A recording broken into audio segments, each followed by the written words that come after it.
जो छोटे तकनीकी और प्रक्रियात्मक चूक होती है उसको अब अपराधीकरण की सूची में से निकाल दिया जाएगा। यानी कि छोटे मोटे तकनीकी या प्रक्रिया में आपसे कोई चूक रह जाती तो पहले उसमें क्रिमिनलाइज उसको उसके रूप में देखा जाता था, अब उसको डीक्रिमिनलाइज कर दिया गया है। जैसे आपने CSR की रिपोर्टिंग में कहीं कमी रह गई या आपकी बोर्ड रिपोर्ट में छोटी मोटी कमी रह गई, फाइलिंग के समय डिफॉल्ट हो गया, AGM की होल्डिंग में थोड़ा डिले हो गया, तो अब इन सबको से बाहर कर दिया गया है ताकि इसको उसमें अपराधीकरण की सूची में ना रखा जाए। एक और बड़ा बदलाव जो है, जो कंपाउंडेबल ऑफेंसेस थे उस सेक्शन में भी बड़ा बदलाव लाया गया है। उसमें मेजॉरिटी में से पहले केवल 18 सेक्शंस को इंटरनल एडजुडिकेशन मैकेनिज्म के रूप में देखा जाता था, उसके अंतर्गत लिया जाता था। अब उसको बढ़ाकर 58 कर दिया है, यानी कि 40 और इसमें जोड़ दिए गए। अब इन सबको कंपाउंडेबल ऑफेंसेस के रूप में नहीं देखा जाएगा, इसको इंटरनल एडजुडिकेशन मैकेनिज्म में लिया जाएगा। और जो रीजनल डायरेक्टर है उसकी पावर्स को भी बढ़ा दिया गया है। तो इसमें कंपनीज की हरासमेंट भी कम होगी और काम करने का ईज ऑफ डूइंग बिजनेस में भी बल मिलेगा।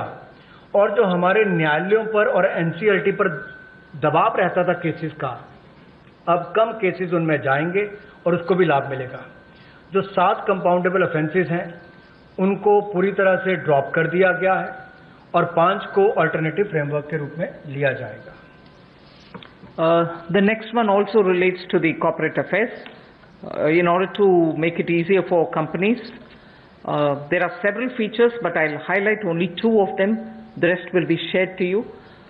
First is, this will help companies to directly list their securities in foreign jurisdictions. So now companies can list their securities directly in foreign jurisdictions. So this is one big step forward for Indian companies. And then second, listings of non-convertible debentures on stock exchange will not be regarded as those companies as listed companies. So if companies were to just put their non-convertible debentures in the stock exchange, it doesn't mean that they become listed companies. So these are 2 steps, but of course there will be more which will be shared to you. You will be able to get the further details on it. For want of time, I don't want to spend more time on it.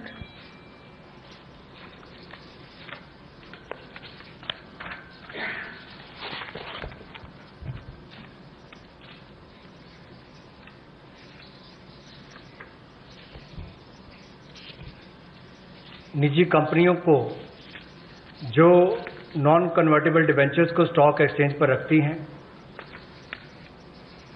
उनको listed कंपनियों के रूप में नहीं माना जाएगा, लेकिन भारतीय कंपनियों को, इंडियन पब्लिक कंपनीज को ये अधिकार दिया जाएगा कि वो जायज विदेशी अधिकार क्षेत्र में अब पब्लिक कंपनीज को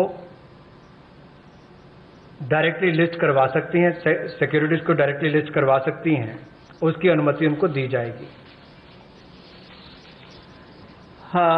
The next one relates to a major step in that we would like to announce a public sector enterprise policy.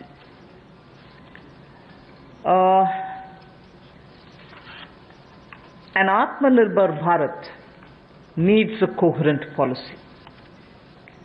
All sectors will be open to private sectors also. Public sector enterprises will continue to play an important role in defined areas. We need a coherent policy because sometimes you opened up some sectors in piecemeal. This sector is open but not that. That sector has always been with public sector, it shall be with public sector. It's never available for others. So we are coming up with a coherent policy wherein private sector will be allowed to participate in every sector available, but of course public sector will continue, and they will continue